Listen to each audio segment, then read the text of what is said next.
Welcome to Cerebrio, el único lugar donde hablar de ciencia con una chela en la mano no es solo válido, sino obligatorio. Soy Brenda y el día de hoy me acompaña un investigador al que admiro mucho, el doctor Arturo Orozco Barocio. ¿Cómo está, doctor? Muy bien, ¿y tú, Brenda, cómo te va? Muchas gracias por la invitación.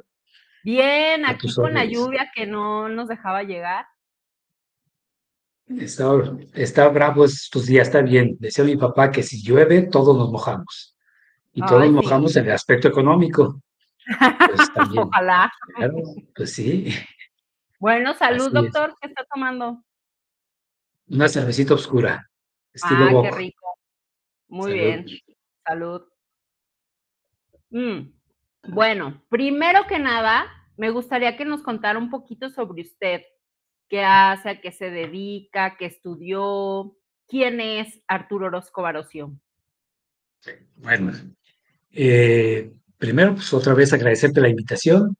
Soy profesor de la Universidad de Guadalajara, que inicié mis estudios en la Universidad de Guadalajara desde la prepa, en una prepa regional incorporada en aquel tiempo en la Barca, Jalisco, de allá soy yo, Ay, y sí lo luego sabe. estudié la carrera de biología, después hice la maestría en lo que en aquel tiempo le llamaban la Unidad de Investigaciones Biomédicas del Seguro Social, ahora se conoce como el famoso CIBO o Centro de Investigaciones Biomédicas de Ah, ya. Occidente, pero en aquel tiempo era nada más unidad de investigación.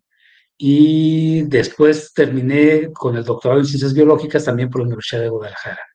Me dediqué a la biología pues, porque es una de las áreas que me interesan mucho. Siempre me interesó el porqué de la vida y cuál era lo que movía a la vida. Pues me di cuenta que la parte molecular es la que mueve la vida. Y bueno, pues, por aquí le seguí por este lado. Me gustó mucho dar clases y me le he pasado 36 años dando clases muy a gusto, que dicen que es mi trabajo, pero yo me divierto con eso. Y aparte me pagan.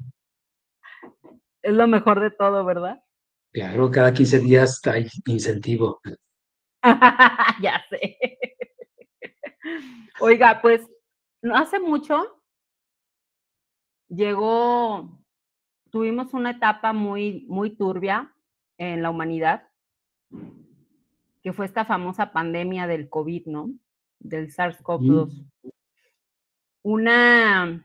Una cosa le voy a llamar, una cosa por ahí nos puso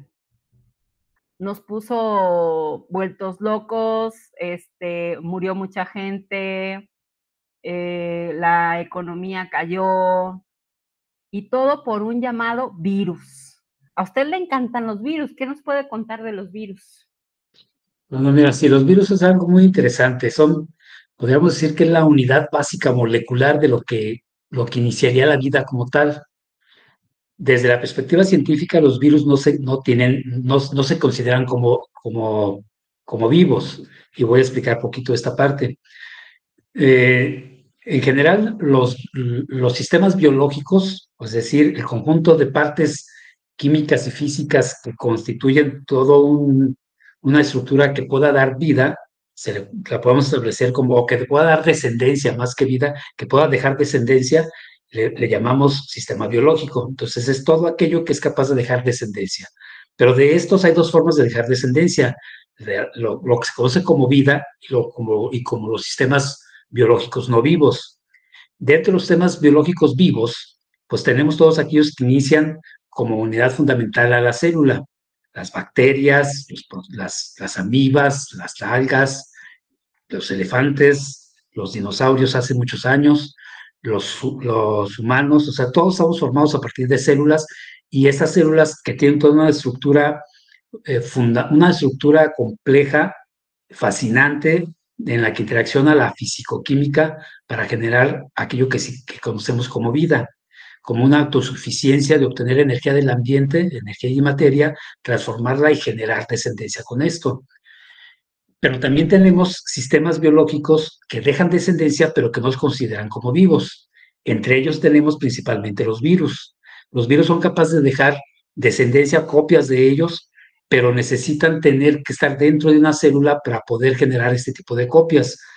Se conocen como tal, como sistemas biológicos, porque sí dejan copias idénticas a ellos, siempre con un plus, porque hay una modificación cuando hay una replicación nueva, pero y que eso es una condición de adaptación a ellos al ambiente para poder subsistir, que todos las tenemos, pero en los virus es más fácil tener este cambio, estos cambios o estas mutaciones. En los sistemas biológicos vivos, como las células, a partir de las células, la más chiquita que se encuentre uno o que conozca uno, a partir de allí hay una condición muy específica que divide muy claro a los dos sistemas biológicos. Los vivos son aquellos que son capaces de tomar energía y materia del ambiente, modificarla y ser autosuficientes para generar descendencia. Los no vivos no tienen esa capacidad de manejar la energía y la materia del ambiente. Necesitan pegársela a alguien más. Y la esencia o los sistemas biológicos no vivos esenciales son los virus. Son aquellos que necesitan estar dentro de la célula para poder tomar toda la herramienta de la célula, toda la maquinaria físico-química, para poder hacer copias de ellos. Y bueno, eso es lo interesante. De allí hay virus en todos lados. Donde menos piensas hay virus. Entonces, pues, y en algún momento, así como nos llegó la pandemia, han llegado muchas pandemias en el transcurso de la historia de la humanidad, que muchas han sido por bacterias, otros han sido por virus. Hay evidencias históricas de que el virus de la polio o la enfermedad de la poliomielitis aparece desde los egipcios. Entonces siempre ha habido contacto con los virus, ahora los entendemos más. Y el COVID, pues, es un virus. El COVID es una enfermedad producida por un virus que se conoce, que se encuentra clasificados en un grupo que se llaman coronavirus. De estos coronavirus hay varios, algunos de ellos, la mayoría de ellos, constituyen un grupo de coronavirus que producen el resfriado común. Del 100% de los resfriados comunes, el 30% lo producen esos coronavirus, por decirlo de alguna manera, leves, que nos provocan un resfriado que a veces ni nos damos cuenta. El otro 70% lo producen otro tipo de virus, que son los rinovirus, que pertenecen a otra clasificación que se conoce como picornavirus. Entonces, estos dos grupos, coronavirus y picornavirus, son los que constituyen la generalidad de los resfriados comunes. Normalmente estos resfriados comunes nos dan cuando se nos bajan las defensas, porque tenemos muchas tareas, porque la novia o el novio nos dejó, porque nos echamos un pleito con los papás, o sea, por condiciones de estrés psicológico, puede provocarse una disminución de la respuesta inmunológica y como los virus están expuestos, están esperando a qué horas bajamos la defensa para empezar a replicarse, pues aparecen. Estos resfriados comunes son leves, a veces simplemente sentimos un cansancio de 1 o 2 días y ni cuenta nos damos que era un virus el que nos estaba molestando. Pero en los coronavirus tenemos otros 3 tipos de virus que sí provocan daños más graves, que es el SARS-CoV-1, que se descubrió en el 2000 en China, que generó una epidemia muy controlada. Luego, en el 2014 o 15, en el Medio Oriente apareció otro coronavirus que se llama MERS, que es el virus del síndrome respiratorio del Medio Oriente, pues eso MERS. Y por último, el SARS-CoV-2, que fue el que también apareció en China, pero nos hicieron el favor de divulgarlo para todo el mundo y se regó rapidísimo. Y el proceso de que las pandemias sean más grandes y más graves y más rápidas es por la tecnología que tenemos de comunicaciones. Se sube uno en un avión y en 10 horas ya está uno del otro lado. Entonces, esas son las condiciones por las cuales tenemos ahora más posibilidades de pandemias más comunes, más rápido. Y rápidas. Oiga, pero entonces los virus, o sea, siempre hay virus en nuestro cuerpo. Se conoce, tenemos virus en nuestro ambiente. Ahorita las papitas que te estás comiendo, las palomitas que te estás comiendo, tienen virus allí. En el camión que venías o en el coche que venías hay virus allí. En el ambiente donde estás hay virus. Donde estoy yo hay virus. En el tarro de cerveza que me estoy tomando también tengo virus allí. En todos lados tenemos virus y existen en todo el ambiente. El detalle es que muchos de ellos, o mejor dicho, el detalle es que no nos hacen daño muchos porque se necesita una especie de llave maestra para poder entrar a las células. Los virus, mientras estén fuera de la célula, no hacen nada. Es necesario que estén dentro de la célula. Y dentro de la célula lo único que hacen ellos es generar copias de ellos.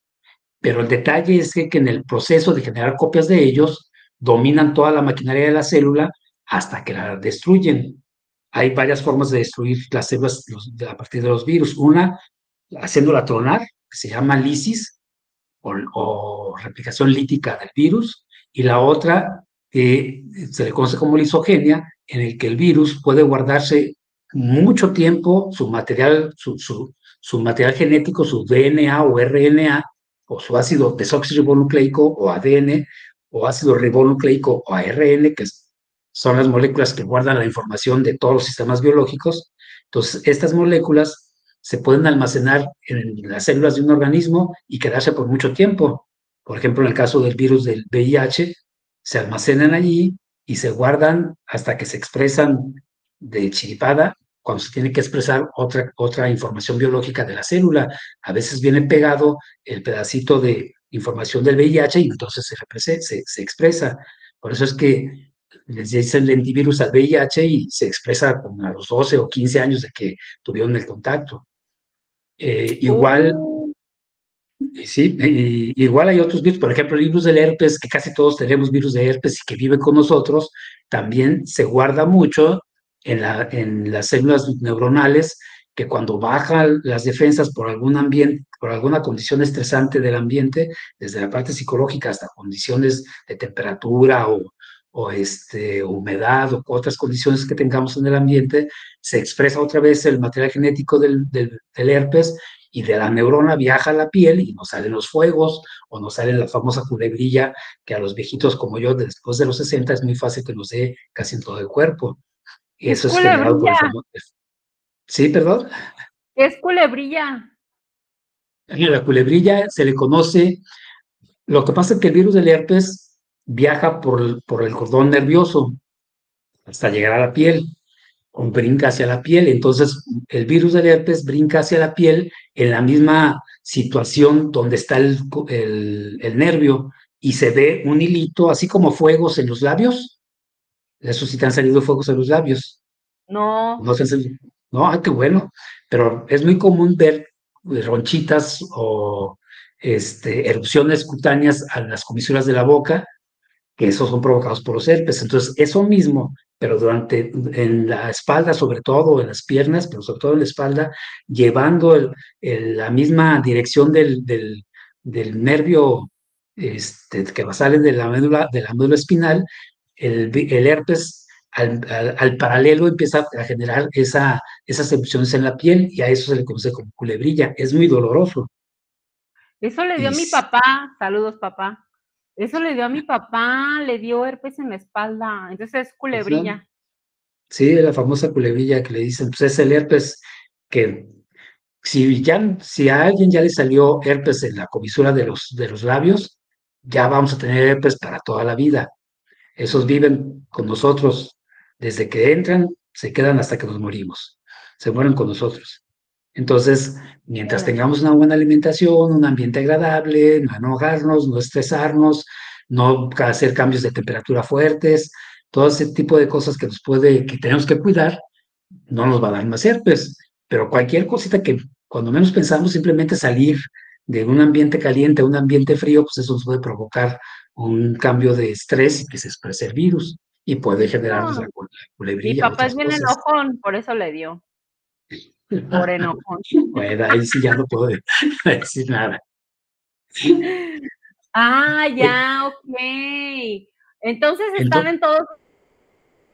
en todos lados y en todos los ambientes, están Ay, también, están en el agua, en el aire, en todas las superficies, estamos rodeados de virus. Entonces te decía, no nos pasa nada porque los virus se seleccionan de acuerdo a la forma de entrar a la célula y la selección que se da es que todas nuestras células y todas las células individuales o como organismos unicelulares dependientes como las bacterias o las amibas o las algas, en su membrana, que es lo que delimita a la célula, tienen unas proteínas que son utilizadas para interaccionar con el ambiente a beneficio de la célula, pero esas proteínas las utilizan ciertos virus para por ahí meterse, pegarse a esa proteína de la célula y entrar a la célula.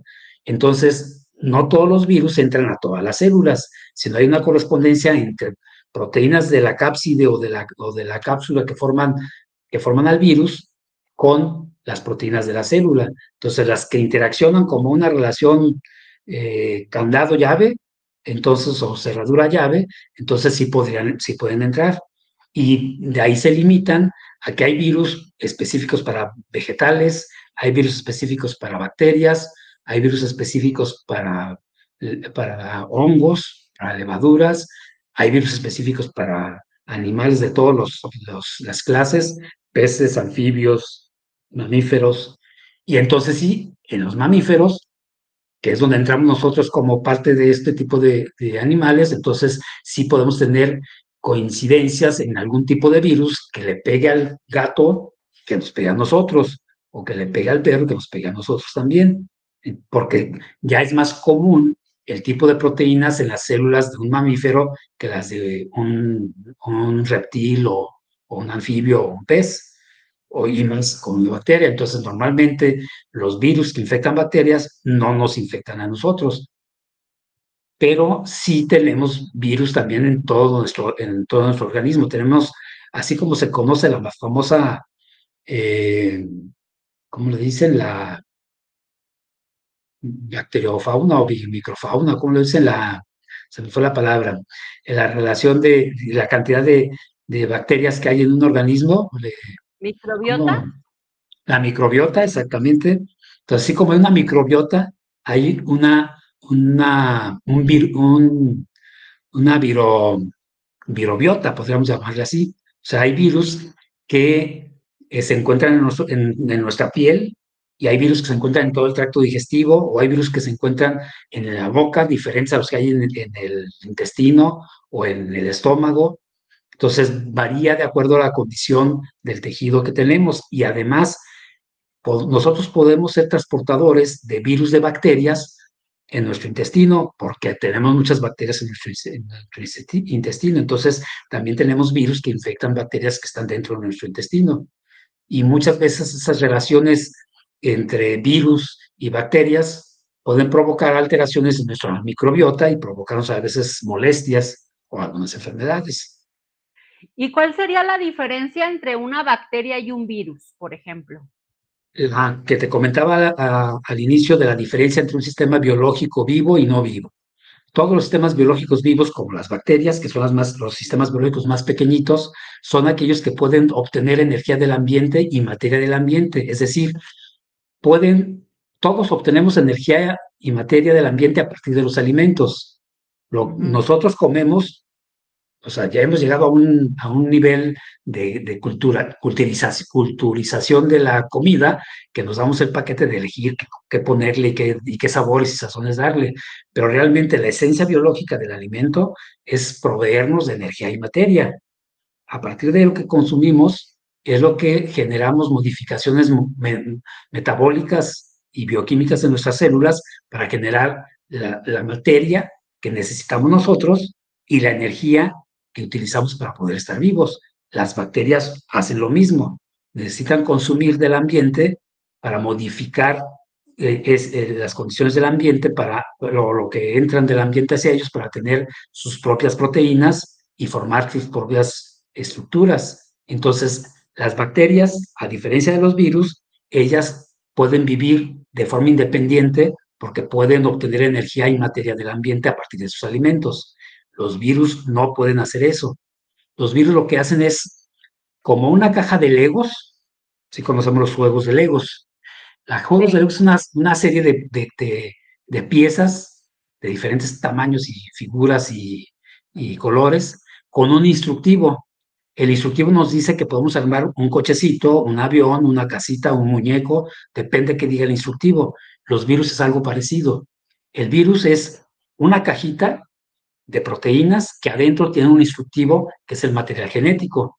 Este material genético tiene la información de hacer más cajitas iguales a la que tiene. y hacer copias de ese material genético. Entonces, en un virus cuando entra a una célula, lo que hace es tomar toda la maquinaria de la célula, maquinaria bioquímica, para poder obtener toda para poder utilizar la energía de la célula y poder tomar partes o materia de la misma célula para armar sus estructuras y hacer copias de su material genético. Es como una cajita de Legos que hace más copias del instructivo y copias de sus cajitas. Entonces, pero eso lo hacen adentro de cada una de las células. Es decir, imaginemos en las plazas comerciales últimamente han hecho mucha propaganda los productos de Lego, que a veces ponen corrales de Legos donde ponen un montón de piezas e invitan a los niños a que se metan a armar. Entonces algo parecido sería así, ese corral de piezas de Legos es como la célula donde hay un montón de herramientas o de moléculas que van a utilizar los virus, y los virus son los niños que se meten a la célula para armar de todas esas piezas, armar más copias de ellos.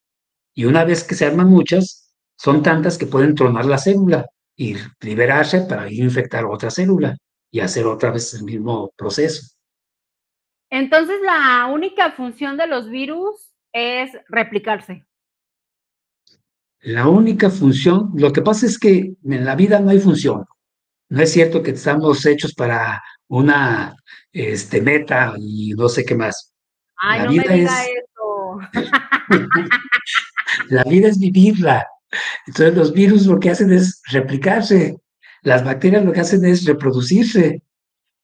Que necesitan las bacterias meterse o infectar organismos completos y tomar alimentos de esos organismos y provocar y producir sustancias que le hacen daño a las células y provocar enfermedades es otra cosa, pero la bacteria no se mete con la intención de provocarle una diarrea De a salvar alguien. el mundo.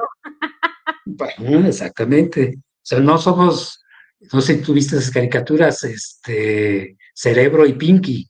No somos estos ratoncitos que querían dominar el mundo. O sea, son simplemente sistemas biológicos que su función es, si le quieres decir como función, o que su existencia se da por dejar descendencia, por dejar réplicas. Entonces los virus, en ese proceso de dejar descendencia, pues pueden, cuando pasan de una persona a otra o de un organismo a otro, pueden llevar alguna información y hacer modificaciones en otros organismos. O algo muy interesante que se ha estado descubriendo desde hace unos 20 o 30 años, que los virus, como se decía del VIH, sobre todo los retrovirus y los endorretrovirus, que son virus como el VIH, su material genético lo meten y lo insertan junto al material genético de cada célula del hospedero, en este caso del humano, o puede ser otro organismo, porque hay VIHs para ratones, perros, gatos, un montón, monos. Órale. O sea, hay muchos retrovirus que tienen muchos hospederos en los cuales se pueden replicar, pero todos hacen lo mismo, que es que el material genético lo guardan pegado, metido en el material genético de la célula, de ese organismo.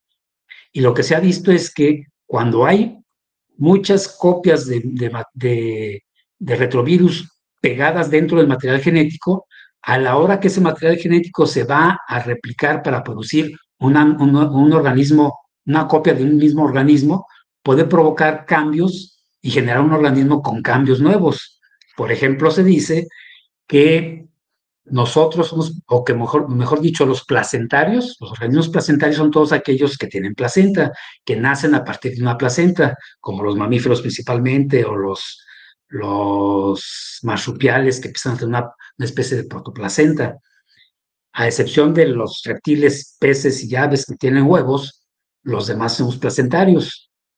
Entonces, se dice y se tienen evidencias moleculares donde el haberse metido muchos virus de estos retrovirus en el material genético de un organismo sin placenta se convirtió a un organismo placentario.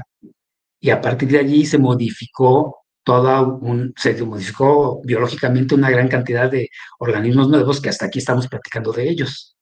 Es mi historia evolutiva favorita.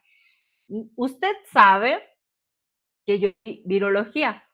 No me pregunten por qué di virología. Los alumnos sabían más que yo, pero bueno.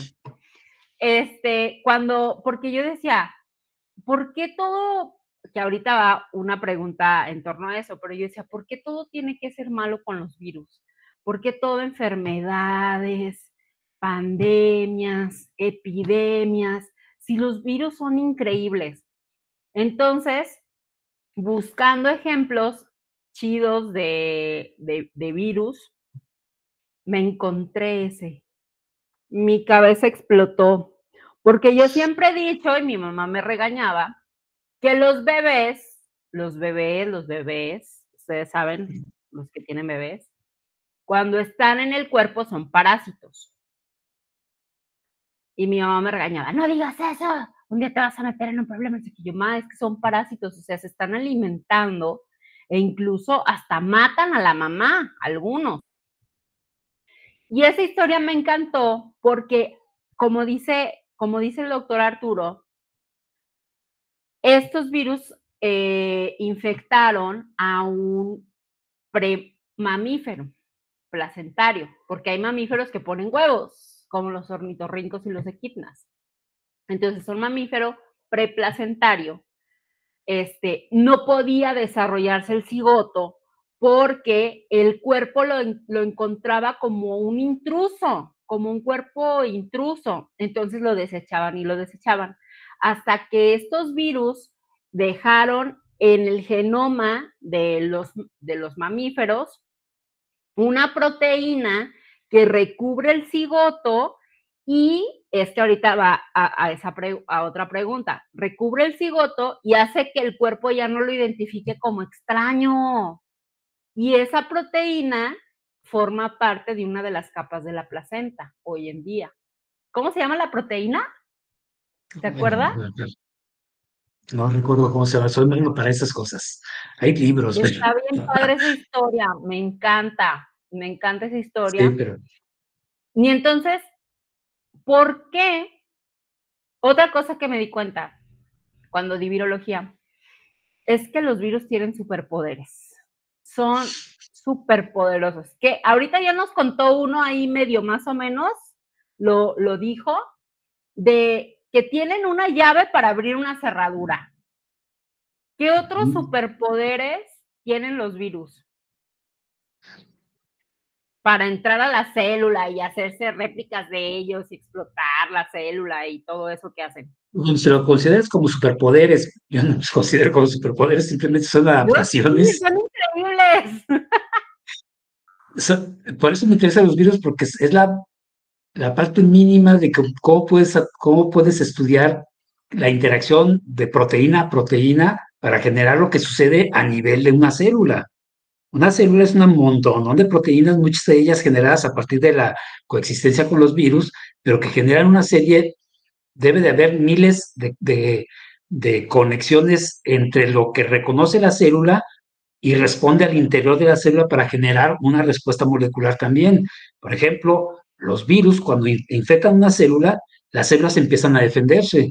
Y en este caso, las células reconocen partículas muy específicas del virus. Por ejemplo, el material genético. En las células normalmente hay dos tipos de materiales genéticos, el DNA o ADN y el RNA o ARN. Ambos se necesitan entre ellos en una célula para poder generar toda la condición proteica de la célula y por tanto la fisiología celular, o sea, el funcionamiento de la célula. Pero en este caso, las proteínas del virus pueden generar la respuesta de un mecanismo específico de la célula para responder contra este virus. Por ejemplo, el material genético de RNA de los virus como los retrovirus o como el coronavirus, también es un RNA virus, o sea que tienen RNA en su material genético. Cuando estos se encuentran en el citoplasma de una célula, esta es una señal para que la célula responda contra esas moléculas, porque en una célula normal no existe el RNA en las células. Si no está pegado para que sea copiado para producir más proteínas, sobre todo el RNA de doble cadena. Estos RNAs de doble cadena son característicos de los virus. Entonces, cuando los virus tienen, cuando en la célula hay una presencia de una molécula doble de RNA pegadas entre ellas, entonces se despierta toda una maquinaria bioquímica para destruir al virus que quiere replicarse y generan una serie de respuestas moleculares que es toda un pase de transducción de señales entre una proteína que activa otra y esa otra activa otra hasta responder con una producción de una enzima que va a degradar esos materiales genéticos del virus. Entonces, estas condiciones, esta adaptación entre virus y célula es una adaptación que ha durado millones de años y que nos tiene aquí a nosotros, porque si alguna de estas adaptaciones hubiera ganado, o no habría virus o no habría células. Entonces hay una interacción que nos regula y que esa interacción de regulación permite que siga la vida. Si no hay esas condiciones, o sea, el virus es importante que esté en la célula para que se esté generando estas condiciones y poder generar una coevolución para que se den las dos especies o los dos sistemas biológicos en existencia. La interacción entre todos los organismos es lo que nos mantiene de forma generando lo que se conoce como vida en este planeta. Entonces, ¿qué otros superpoderes tienen los virus? Pues el simple, bueno, no es simple, te digo, para mí no es un superpoder, sino es una adaptación y entre ellas es que así como despierta la defensa de la célula, también inhibe la respuesta de la célula. O sea, hay virus que producen proteínas, señuelas o señuelos, para evadir la respuesta inmunológica de la célula o la respuesta de defensa de la célula contra el virus, para que estas proteínas que avientan de forma de señuelo el virus, el material, la respuesta de defensa se va para otro lado y mientras el virus está replicándose, generando copias. Entonces, hay una adaptación bien interesante y lo que se me hace más interesante es que a partir del virus, del genoma, de la simpleza del genoma del virus, que para cada material genético, para cada información genética hay una proteína que se va a producir necesaria para el virus, esa es la esencia para poder entender cómo cada una de nuestras células producen o leen esa información para producir ciertas proteínas que son necesarias para que la célula se mantenga viva, desde una bacteria hasta un elefante. No, pero es que yo no sé cómo dice que no son superpoderes, fíjese. Y luego este hecho de que hacen que la célula no se muera. Todas las células tienen un ciclo, se llama ciclo celular, en donde la célula se produce y se muere. Punto. No hay más. Pues los virus, ¿qué hacen? No los dejan morir. Tienes razón no en eso. que se muera la célula. Y las células que no se deben de replicar las hacen que se repliquen, que se reproduzcan. O sea, el virus, lo que acabas de decir es bien cierto. Una célula, cuando se ve infectada, el primer mecanismo que tiene es generar el suicidio. Se autodestruye. Porque la naturaleza sabe que una célula viva con un virus adentro es una fábrica de virus. Entonces, una forma de evitar que el organismo se infecte y pueda llegar hasta una enfermedad grave, pues es que la célula infectada se destruya para que el virus ya no tenga donde dividirse. Entonces, por un lado, manda señales para destruir al virus al interior y por el otro se destruye sola. Entonces, hay virus dentro de los superpoderes que dices tú. Uno de ellos es ese, hacer que la célula no entre en el proceso de suicidio, que se le conoce como apoptosis. Entonces, hace que la célula no entre en apoptosis, que no se muera, porque al virus le interesa que esté viva para poderse replicar. Ese por un lado. Por el otro lado es que los virus a veces infectan células que ya no se van a dividir. Por ejemplo, el famoso virus del papiloma. El famoso virus del papiloma, el papilomavirus, el más conocido pues, es aquel que puede provocar cáncer porque son cepas, serotipos muy específicos que son muy agresivos y que pueden provocar la modificación de las células por la inflamación que se genera constante por una modificación y provocar un cáncer. Pero normalmente también hay un montón de, de virus del papiloma que son benignos y que nomás nos producen los famosos, las famosas verrugas. En mis tiempos les decían, ¿cómo les decían? ¿No te acuerdas? Les salían en las manos, allá, se le fue el nombre. Mezquinos. Mezquinos, ¿No? exactamente. Mezquinos. Pues mezquino no es más que un tumorcito benigno, chiquito, que sucede muy localizado y es producto de células mal formadas porque están dividiendo células que no deberían de dividirse. Es decir, en la piel tenemos una parte muy abajo, que es la base de la piel, o dermis, donde están las células dividiéndose para formar nueva piel. Pero estas células que están dividiendo, nomás es una o dos capas en división. Esas células empiezan a madurar y dejan de dividirse y se van muriendo y van subiendo para ir formando los estratos de la piel.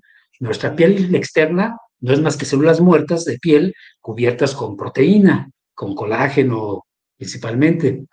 Pero lo interesante aquí es que los virus de papiloma se meten a las células que ya no se, que están vivas todavía, pero que ya no se dividen y hacen que entren en división. Es decir, una célula que ya no se tenía que dividir porque ya está predestinada a servir como una protección de la piel, entonces va a morir y va a formar parte de la piel. Estos virus hacen que en lugar de que se mueran, entren en división y empiecen a dividirse más. Y este proceso de división es alocado que pueden provocar un cáncer. Un cáncer, la definición muy básica de cáncer es células que se dividen a lo loco sin ninguna restricción. Entonces, es lo que sucede aquí. ¿Cómo dijiste que se llaman? Esos Mezquinos. mezquinos o verrugas, son tumorcitos, que eso sería un exceso de división celular que se van acumulando allí y se ve el tumorcito como tal, pero no son más que las células que el virus hizo que empezaran a dividirse. Es otro superpoder, como dices. O sea, por un Tienen lado mucho. mantienen las células vivas y por otro lado los mantienen dividiéndose para que se puedan seguir replicando ellos. Sí, totalmente. Es que los virus son increíbles. Podría hablar 1000 horas de virus, pero ya llevamos mucho tiempo y luego la gente se aburre. Así es que le voy a hacer una pregunta, pero es muy seria. Muy seria. Nos tenemos que poner serios. Bien, déjeme tomar un trago a la cerveza. Nos tenemos que poner serios. ¿Usted cree que un virus pueda realmente ser usado para generar zombies?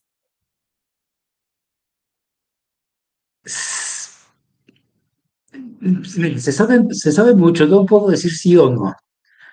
Un ejemplo natural de zombies, hay muchos ejemplos naturales de zombies, me estoy acordando de uno de ellos.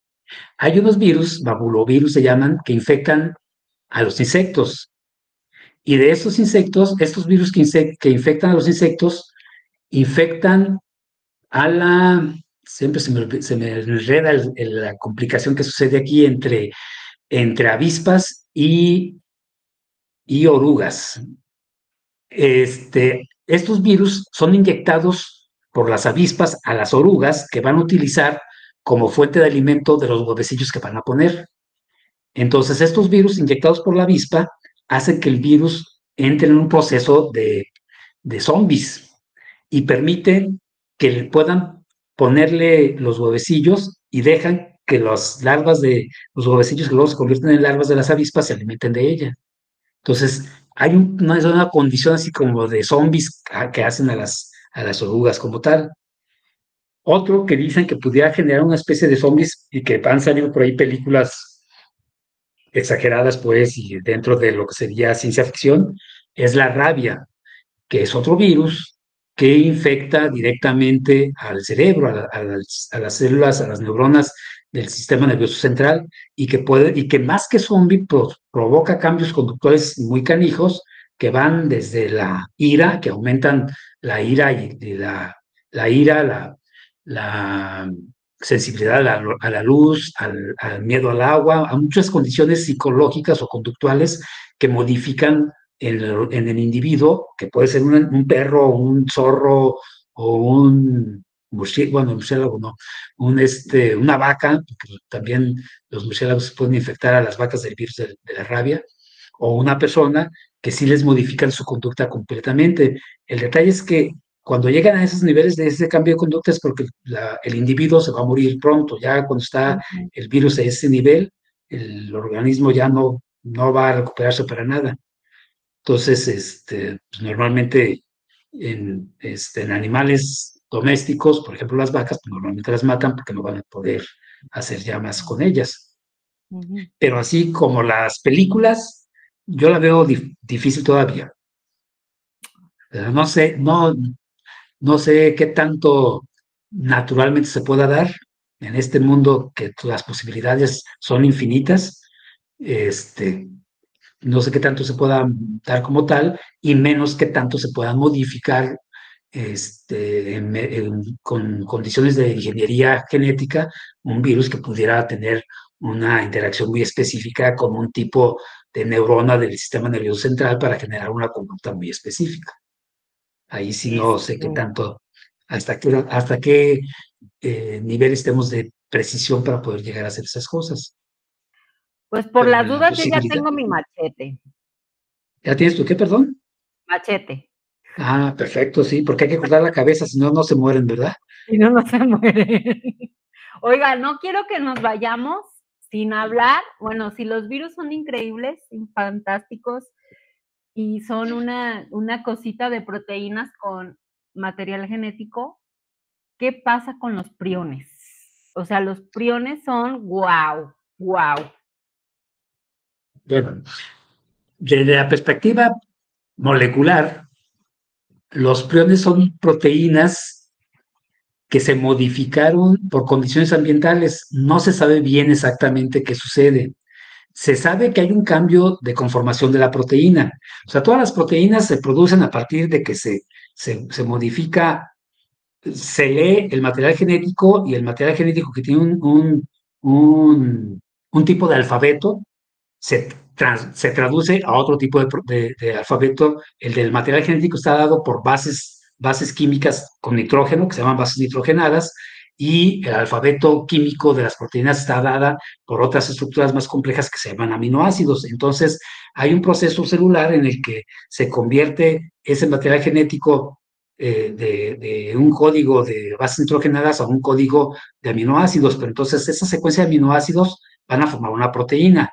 Pero lo interesante de la proteína es que esa estructura o esa secuencia de aminoácidos empiezan a acomodarse por interacciones electromagnéticas completamente físicas para formar estructuras tridimensionales que tienen una función específica.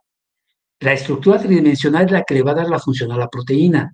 Entonces, una estructura específica va a permitir una función específica. Si se modifica la estructura, entonces la función no se puede dar. Un ejemplo claro es lo siguiente. Cuando tenemos temperatura, hay unas proteínas a nivel del sistema nervioso central que son muy lábiles a la temperatura. Es decir, la temperatura corporal normalmente lábiles, o sea, muy fáciles de cambiar. O sea, son muy débiles, pues, en cuanto a soportar la temperatura. Bueno, más fácil todavía primero.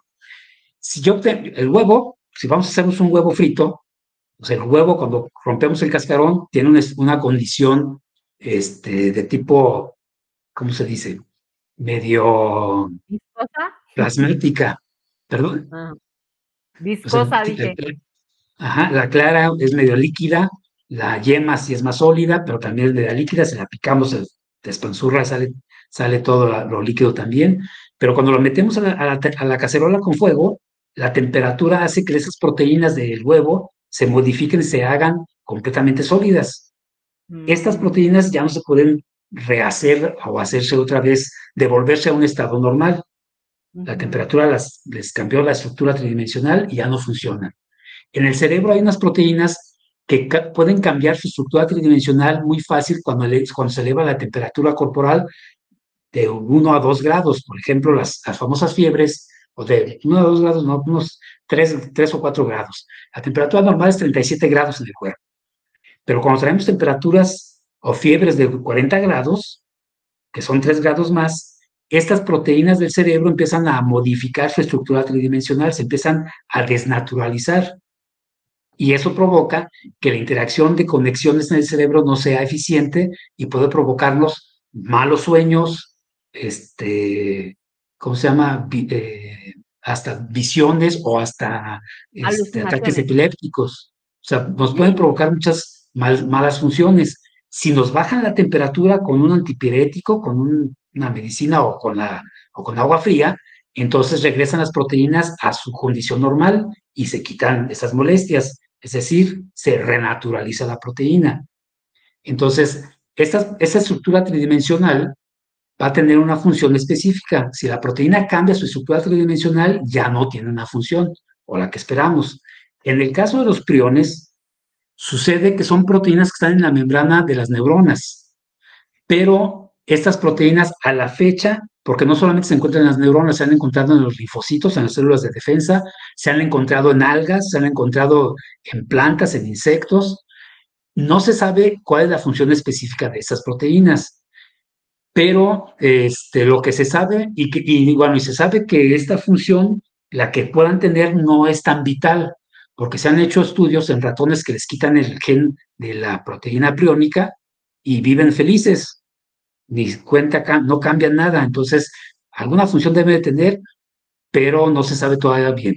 Pero lo que sí se sabe es que esta proteína, por alguna causa que tampoco se conoce, de estar en una estructura normal, se modifica a una estructura más estable que la anterior, pero anormal. Y esa anormalidad empieza a provocar que si hay otra proteína priónica normal cerca de la anormal, se convierta a normal. ¿Sí me explico? O sea, como que si fuera una Como especie los de. zombies, la contagia. ¿Cómo qué, perdón?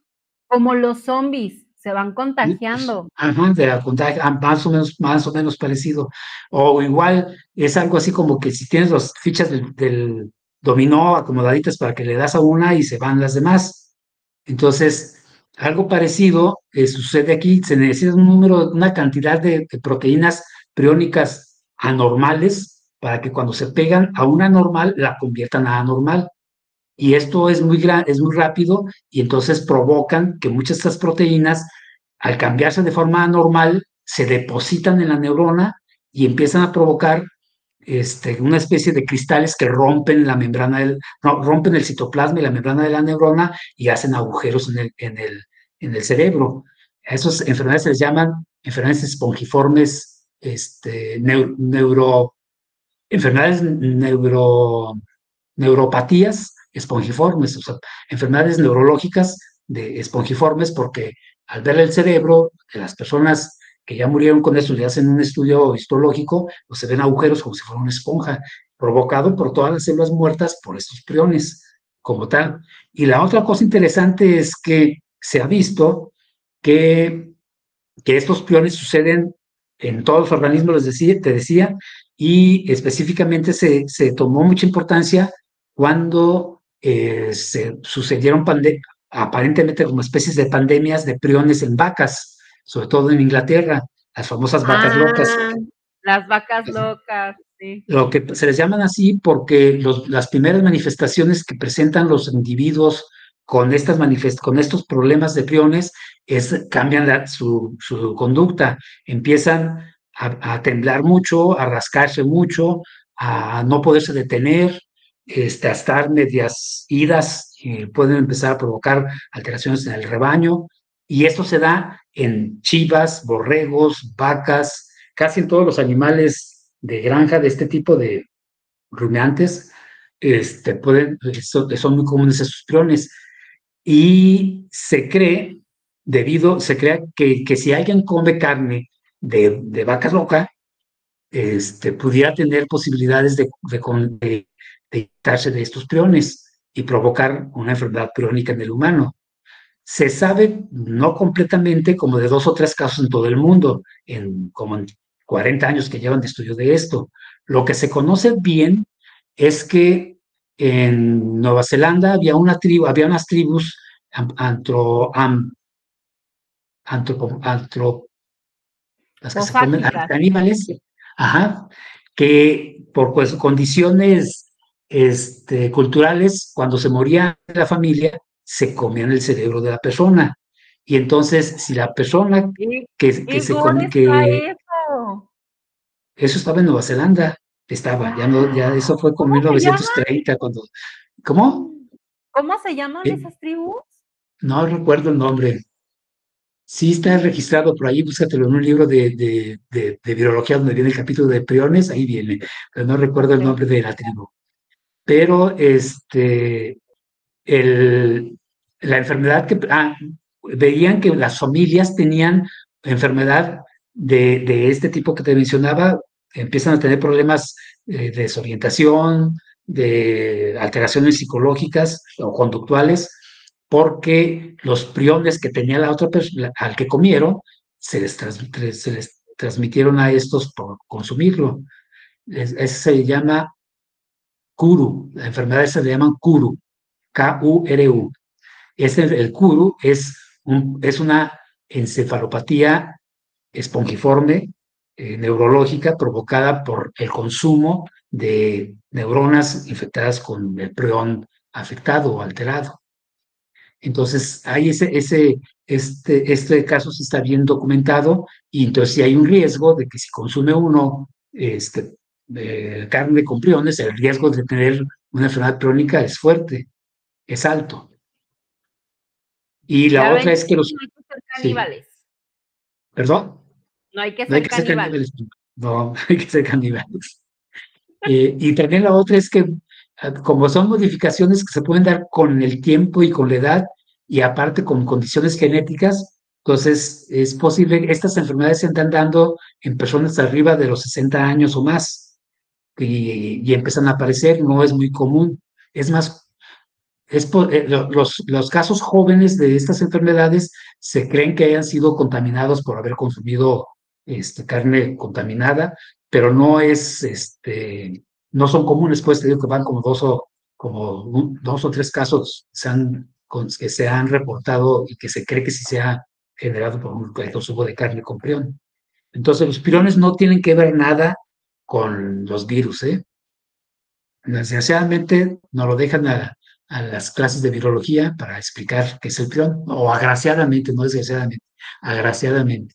El detalle es que estos priones se están haciendo tan comunes y tan famosos que el riesgo de afectar animales silvestres es muy alto, porque estos priones se quedan en el pasto o en la tierra de los animales que murieron, que tuvieron prión, y que luego los otros comen de los priones de plantas que crecieron absorbiendo los priones de la tierra y pueden contaminarse con priones. Entonces, ese es el otro riesgo que se puede dar. Wow, qué interesantísimo. Así ¿Cuál es es, su doña virus Brenda. favorito? ¿Cuál es su Híjole, mi virus virus favorito? favorito.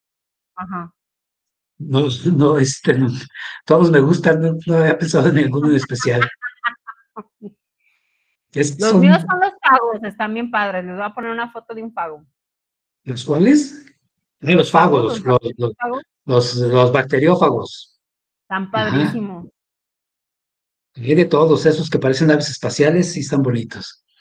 Sí, están Pero muy sí, en chidos. general todos son bonitos. Sí. Y bueno, Pues la cualquier esencia, cosa. Ah, sí, no, dime. no, usted. O sea, no me lo que iba para terminar esta parte sería nada más como recopilar que la simplicidad en la condición molecular de ellos es lo que nos ha permitido poder encontrar y aprender mucho y hasta generar ciencias nuevas como la biología molecular. O sea, la biología molecular como ciencia se creó a partir de estudiar los virus. O sea, mucho de lo que Ah, se esa no conoce en la la biología sabía. molecular. Sí, a partir de haber estudiado los virus en 1940, 1960, a partir de ahí se empezaron a entender muchos procesos moleculares en la célula. Entonces, por eso te digo, esa simplicidad del virus es lo que me fascina de los virus. Ujú. A mí sus superpoderes.